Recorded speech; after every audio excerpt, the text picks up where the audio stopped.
Bonjour à toutes et à tous et bienvenue. L'Institut pour la recherche en santé publique est ravi de vous accueillir pour ce 10e café de l'IRESP. Alors, avant de commencer ce café, je vous informe que vos micros et vos caméras sont automatiquement coupés. Vous pouvez poser vos questions dans le chat que vous trouverez en bas à droite et n'hésitez surtout pas à poser vos questions. Nous pourrons y répondre ultérieurement après l'événement sur un document qui sera partagé avec le replay. Vous pouvez également avoir accès au sous-titrage et à la retranscription en direct de cet événement en suivant le logo avec les 3 petits points. Enfin, nous vous informons que cet événement est enregistré et qu'il sera visible en replay sur le site de l'IRESP prochainement. Nos cafés se présentent comme des formats courts d'une demi-heure dont l'objectif est de valoriser des résultats de recherche financés dans le cadre de nos appels à projets. Notre pari est de consacrer une partie du café à la présentation des résultats d'une recherche finalisée, puis d'échanger tous ensemble sur le sujet. Avec ce format synthétique, nous souhaitons ouvrir la recherche à celles et ceux qui n'ont pas toujours la possibilité de consacrer des temps longs autour de résultats de la recherche ou qui veulent découvrir une nouvelle thématique de santé publique ou qui simplement veulent passer un moment riche avec un scientifique ou des scientifiques à l'heure du café. Pour ce 10e café, nous sommes ravis d'accueillir Aïna Chalabaev, professeure des universités en psychologie sociale de santé mentale et de l'activité, Sonia Chardonnel, directrice de recherche au CNRS en géographie, et Sarah Duchier, maîtresse de conférence en géographie. Elles vont nous présenter les travaux sur leur projet interdisciplinaire Intermob, une intervention comportementale visant à réduire l'usage de la voiture. Ce projet a été financé dans le cadre de l'appel à projet général 2018 et un temps de questions sera ensuite dédié pour discuter ensemble de cette thématique. Je vais maintenant leur laisser la parole et je vous souhaite à tous un excellent café.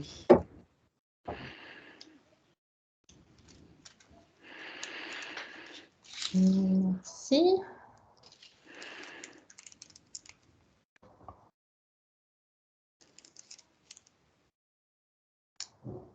On change le partage d'écran.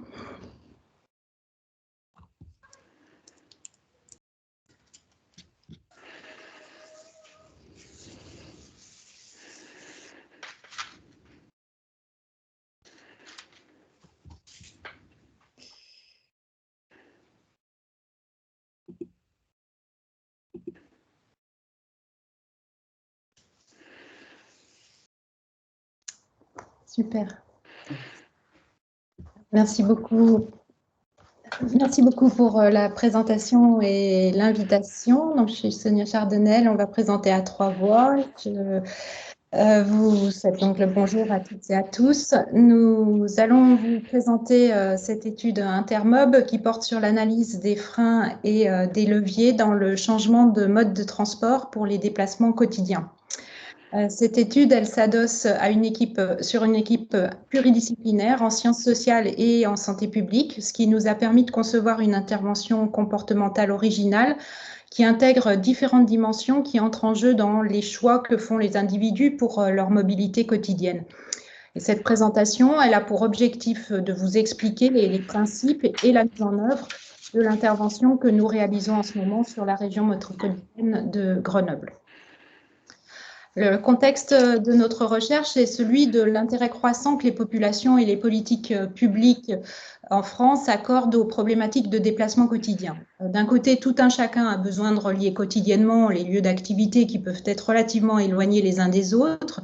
Et puis d'un autre côté, on a les autorités organisatrices des transports qui essayent de maintenir une accessibilité au territoire qui est équitable, tout en limitant les effets délétères de l'usage massif de l'automobile sur la qualité de l'air et de facto sur la santé des populations. C'est pour cela qu'on a vu se développer des politiques qui incitent et qui accompagnent les individus à passer de l'automobile à des modes alternatifs, mais aussi maintenant des dispositifs plus contraignants tels que les zones à faible émission. Concrètement, les enquêtes nationales montrent aujourd'hui un léger recul de l'usage de la voiture en semaine sur les dernières décennies, mais elle reste le mode majoritaire avec 63% des déplacements en moyenne qui se font toujours en voiture. Il y a donc encore un véritable enjeu à d'une part mesurer les effets des dispositifs incitatifs et d'autre part à produire des connaissances sur les bénéfices en termes de santé et de bien-être quotidien que l'usage de modes alternatifs et plus actifs peuvent apporter aux individus. Donc, notre équipe a voulu mettre en place une intervention qui vise le changement de mode de transport en relevant quelques limites que nous avons observées dans les interventions existantes. Souvent, celles-ci se limitent à mesurer un niveau de facteur, soit matériel, soit psychologique. Et nous avons choisi d'inclure des stratégies d'intervention à la fois économiques et psychologiques. On a aussi relevé un manque dans les connaissances sur le pourquoi et le quand les interventions sont efficaces. Donc, sur le pourquoi, nous faisons l'effort dans Intermob d'observer des mécanismes psychologiques du changement en tenant compte des contextes sociaux, mais aussi géographiques et économiques dans lesquels se placent les individus que l'on enquête. Et sur le camp, nous faisons aussi l'effort d'observer les effets de l'intervention sur une longue période, sachant que les changements de comportement peuvent sensiblement varier à court, à moyen et à long terme. Alors voici le design général du protocole de l'intervention Intermob que vous pourrez lire en détail dans la publication qui est mentionnée à droite de l'écran. Nos participants entrent dans la cohorte parce qu'ils utilisent majoritairement leur voiture au quotidien et qu'ils sont déjà un peu enclins à essayer un autre mode sur toute ou partie de leur déplacement. Ils sont suivis pendant 24 mois au cours desquels on les observe 8 fois durant une semaine. Et l'intervention en tant que telle se déroule pendant les 6 premiers mois. On a bien sûr un groupe témoin, un groupe interventionnel, et sur le second groupe interventionnel, on réalise un conseil de mobilité qui est personnalisé pour trouver la meilleure solution alternative de transport et pour se fixer des objectifs. Un mois plus tard, on revient sur ces objectifs et éventuellement, on les ajuste. On propose des abonnements gratuits sur 6 mois au transport en commun et ou à des abonnements de vélos, dont des vélos électriques. Et puis, on envoie aussi des SMS de motivation pendant les semaines de mesure. Alors, comme je vous le disais en introduction, notre objectif est de pouvoir appréhender la mobilité quotidienne dans toutes les dimensions qu'elle implique dans la vie des gens. Aussi, nous collectons de l'information concernant les participants sur des thématiques aussi variées que les déplacements et les modes de transport utilisés, les lieux de vie fréquentés, les emplois du temps et les activités des personnes, leur mode de vie, leurs habitudes, mais aussi le bien-être, l'activité physique et leur exposition individuelle. Et par ailleurs, on collecte aussi des informations sur le contexte géographique pour décrire les aménagements, les réseaux de transport qui facilitent ou pas l'usage de certains modes alternatifs comme le vélo. Dans la pratique, nous déployons différentes techniques d'enquête et d'observation qui sont basées alors, sur des questionnaires en ligne, sur des carnets de mobilité et d'activités auto-rapportés. On a un capteur porté pendant certaines sessions pour mesurer l'exposition aux particules fines et un autre capteur qui relève des données de géolocalisation et des données d'accélérométrie pour évaluer le niveau d'activité physique. Alors, on va développer maintenant où est-ce qu'on en est là dans la réalisation de l'étude en elle-même.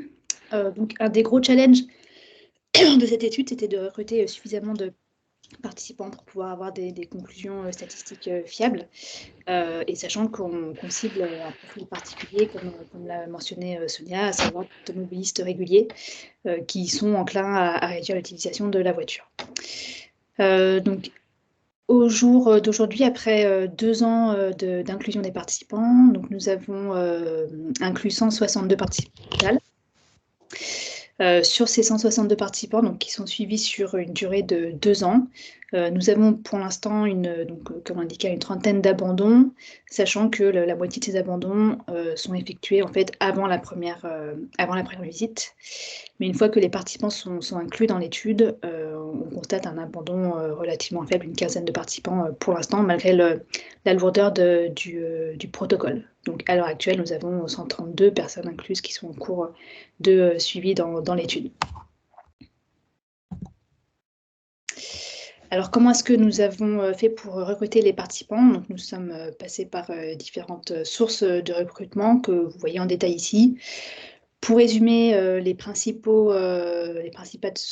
sources de recrutement ont été les réseaux d'entreprises, donc au plus près des salariés.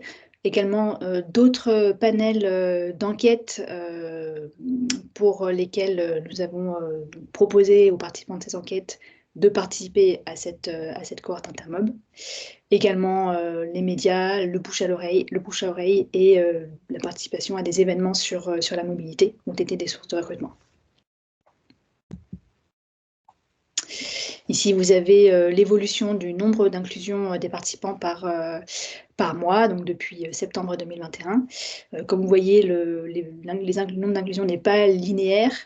Ça dépend pas mal des périodes de l'année. Après, c'est difficile de savoir si c'est davantage lié à la saisonnalité, à la rentrée par exemple, où on peut avoir des personnes qui prennent des nouvelles résolutions, ou si c'est lié aux sources de recrutement avec parfois des entreprises ou des organisations qui ont apporté à un moment donné plus de participants qu'à d'autres moments.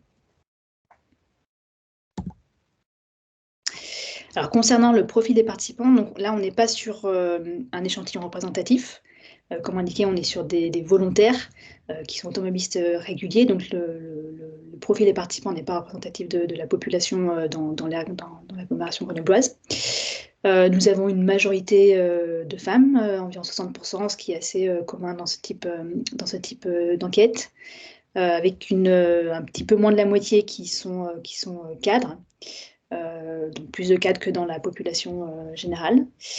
Et en termes d'âge, donc là, on a des âges assez variés, qui vont globalement de 30 à 70, voire plus de 70 ans, avec une distribution assez équilibrée sur les différentes tranches d'âge. Alors, en ce qui concerne les résultats, donc pour l'instant, nous avons surtout des résultats préliminaires, puisque les inclusions sont toujours en cours, enfin la participation est toujours en cours. On a commencé à pouvoir regarder un peu les profils des participants sur le premier temps de mesure. Et donc voilà ici quelques résultats sur le profil psychologique des participants. Donc on est sur des participants qui, en moyenne, ont une intensité moyenne, modérée, d'utiliser des modes de transport alternatifs. Et ils se sentent moyennement capables de pouvoir changer de mode de transport. Et ils ont des habitudes d'utiliser la voiture également modérées. Également, ce qu'on constate, c'est une forte identité écologique, donc une forte sensibilité aux problématiques écologiques chez nos participants. Également, donc, des attitudes positives envers les modes de transport alternatifs. En ce qui concerne les normes sociales, c'est le sentiment d'avoir autour de soi, dans son entourage social, des personnes qui sont déjà sur des modes alternatifs et qui peuvent servir de modèle ou inciter en tout cas à basculer sur ce mode de transport.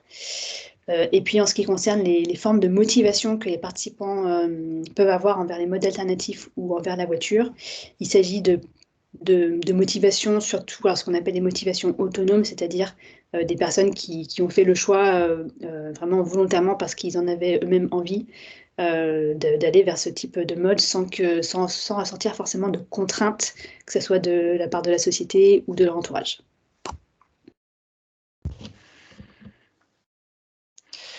On a commencé aussi à traiter, du coup, à pré-traiter les données des capteurs issus des capteurs de GPS et d'accélérométrie et les capteurs de pollution. Pour les données de GPS, on a un point qui est géolocalisé toutes les secondes et du coup, on les a nettoyés, puis on les a segmentés en arrêt et en déplacement. C'est la carte que vous pouvez voir sur votre droite où vous voyez des ronds autour des arrêts et les petits points sans rond autour, c'est les déplacements. Ensuite, ces données-là qui ont été segmentées en arrêt et en déplacement ont été enrichies. Elles ont été enrichies par plusieurs informations. Donc, par exemple, le niveau d'activité physique, sédentaire, léger, modéré ou vigoureux. Elles ont été aussi enrichies par les niveaux d'exposition aux particules fines. Et ensuite, elles seront enrichies aussi par l'activité qui sera réalisée. Tu peux changer. C'est bon. Donc ces pré-traitements en arrêt-déplacement nous ont permis de commencer à faire nos premières analyses et entre autres de commencer à visualiser les arrêts et les déplacements. Donc vous avez une carte qui est située à gauche des arrêts qui sont concentrés sur la métropole grenobloise. Donc c'est les arrêts qui correspondent à plus de 30 secondes d'arrêt sur un lieu. Et donc ça peut être des lieux ou des arrêts, par exemple à l'arrêt de bus. Sur la carte du milieu, vous avez la visualisation des déplacements de notre cohorte. Donc, on voit que c'est surtout concentré sur la métropole grenobloise, mais on a aussi des gens qui se déplacent jusqu'à Paris, par exemple.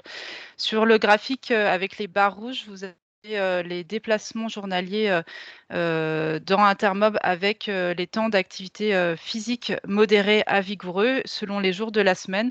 Et ce qu'on peut observer déjà, c'est que, en gros, sur notre cohorte, il y a moins d'activité physique le dimanche que les jours de la semaine, sauf pour certaines personnes qui, pour le coup, ont une activité plus importante le dimanche lors de leur déplacement que la semaine. Et enfin, on a pu commencer à croiser ces données aussi avec les niveaux de concentration en particules. Pour l'instant, ce que ça nous montre, c'est que quand on est dans un lieu, donc ça peut être par exemple le domicile et le travail, on voit une variabilité qui est beaucoup plus importante que lorsqu'on est en déplacement. Par contre, on ne trouve pas de différence significative entre la concentration en déplacement ou lors d'un lieu.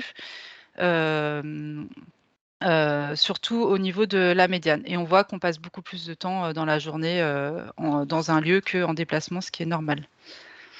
Tu peux...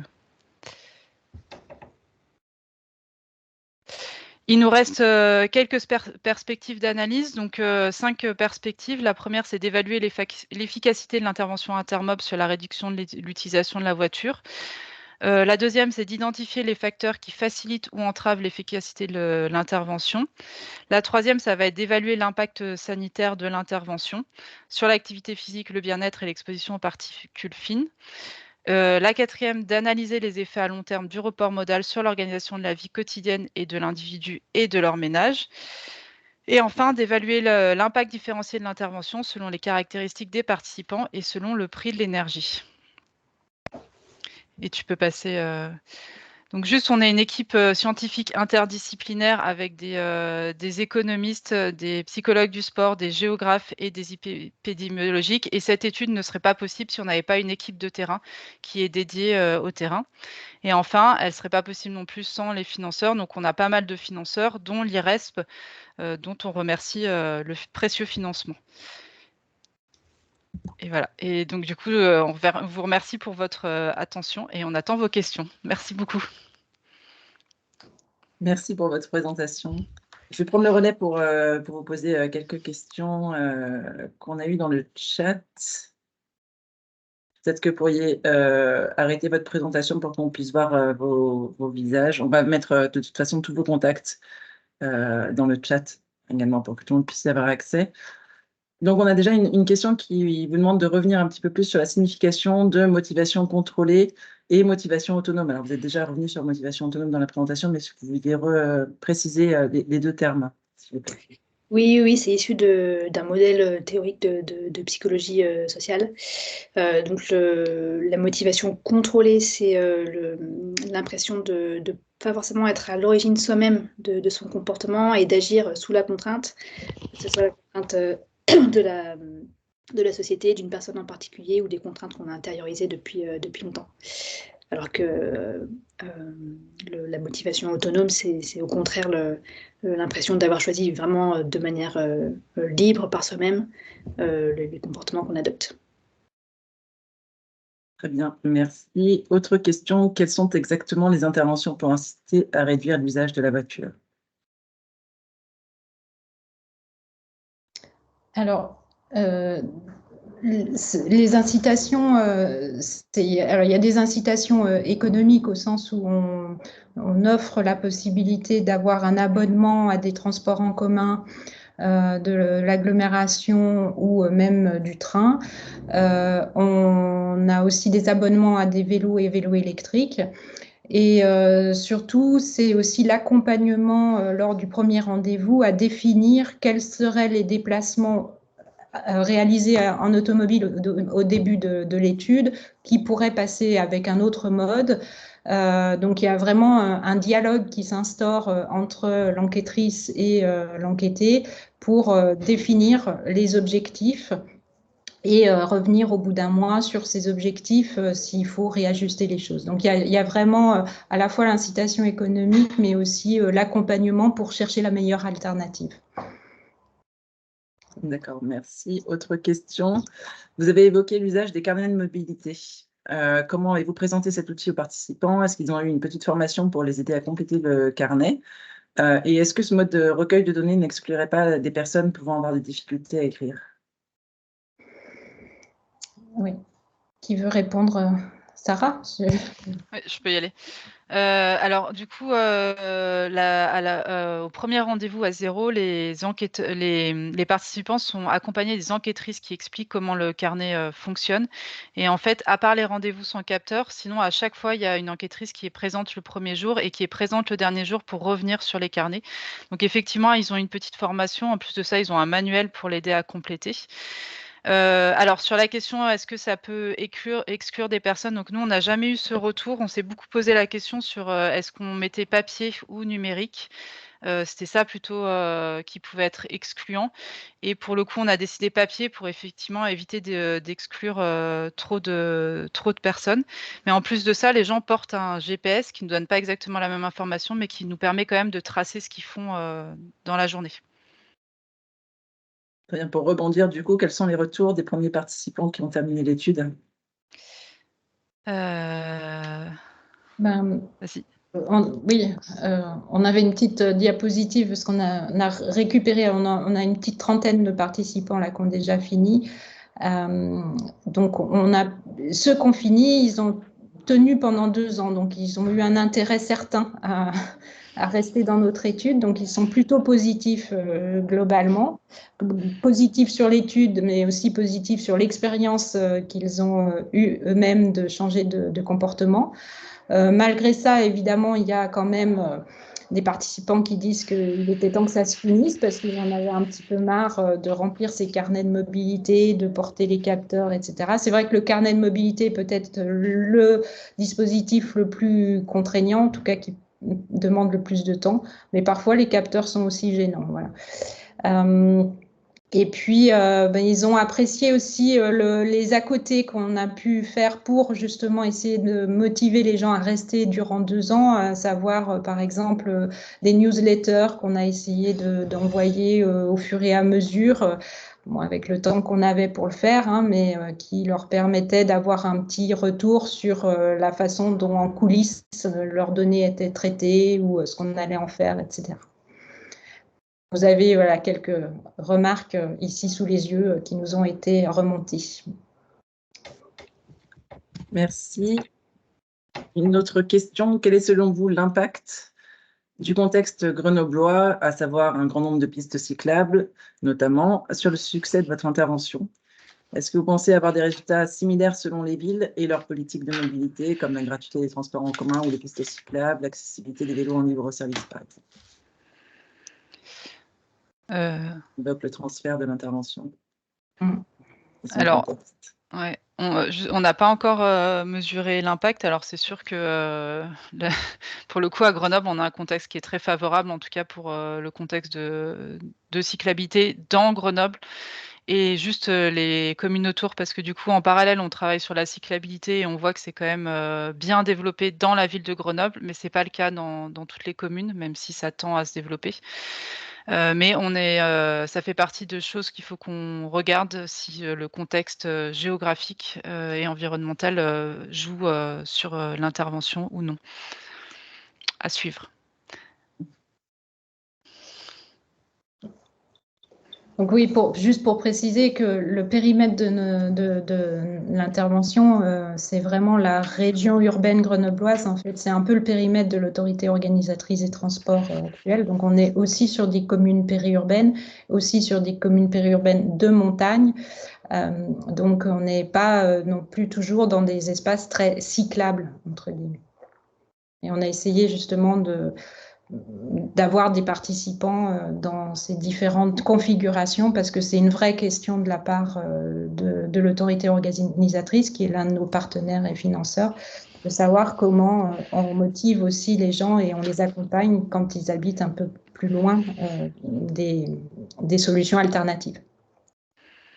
Eh bien, justement, comment est-ce que vous avez réussi à maintenir les participants pendant 2 ans sur la durée de l'intervention? Aïna, Oui, ça c'est une bonne question, c'est difficile d'avoir vraiment des réponses. Les pistes explicatives, alors c'est déjà le fait d'avoir un contact réel avec les l'équipe terrain, avec notamment les enquêtrices qui allaient au domicile ou au lieu de travail des participants, au moins à 2 reprises, et puis qui restaient en contact ensuite avec les participants. Donc ça, on pense que c'est un élément qui a pu jouer, parce que honnêtement, au départ, voilà, on s'interrogeait vraiment sur le maintien des participants vu la lourdeur du protocole. D'autres raisons, c'est les actions également de communication qui ont été mises en place toujours par l'équipe terrain, avec des newsletters, par exemple, régulièrement. Voilà, des actions qui ont visiblement plu aux participants ou à certains qui ont terminé l'étude.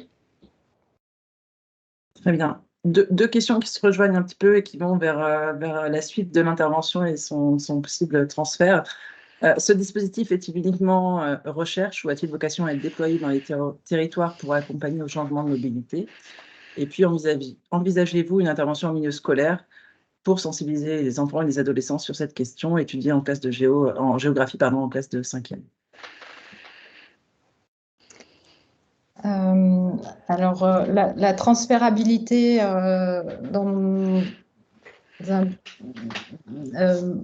ailleurs que dans une équipe recherche, il faudrait simplifier quand même beaucoup le protocole. Parce que là, on est quand même sur, vous avez vu, différentes méthodes d'acquisition, méthodes de traitement qui nécessitent vraiment la multiplication des compétences des différentes disciplines qui sont dans le projet. Oui, parce qu'il y a une équipe aussi, enfin, on l'a déjà dit, mais il y a aussi une équipe terrain avec des enquêteurs qui sont employés à plein temps, hein, alors pas sur toute la durée du projet, mais quand on les emploie, ils sont employés à plein temps et ils font que ça. Et ça, c'est aussi vraiment une source de réussite. Alors, je ne sais pas si ça, c'est vraiment transférable en dehors d'un projet de recherche, d'une équipe recherche. J'ai manqué une partie de la question, mais si mes collègues peuvent vous répondre. On va peut-être aussi simplifier le contenu d'intervention. Là, on est parti sur 6 mois d'intervention, alors avec 2 rendez-vous en face à face et puis ensuite davantage un suivi par SMS. Mais voilà, on n'a pas de réponse à ce sujet, à savoir si l'intervention serait autant efficace si elle était moins coûteuse en temps, en énergie. Et en tout cas, ce qui nous a inspiré aussi de faire ça, c'est qu'il y a déjà des dispositifs dans les collectivités territoriales qui essayent d'accompagner certains types de populations, qui visent des publics cibles, dont d'ailleurs des enfants et des adolescents, pour revenir sur la deuxième question.